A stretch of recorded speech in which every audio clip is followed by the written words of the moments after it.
Good morning mga supporters. Dito naman kami. Kasama mo nagtuturo pa. Ha?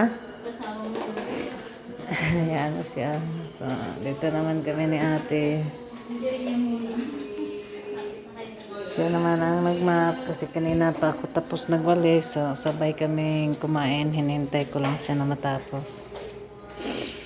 Para tapos kumain, sabay na din umakyat. So, siyempre mag-relax ng kaunti. Kasi maya, banat-banat na naman. Sino yung sama ko? Ha? Sino yung sama ko punta sa ano? Hospital? Ngayon? Iwan ko nga. Baka walang sabi. Ha? Guys, nandito kami.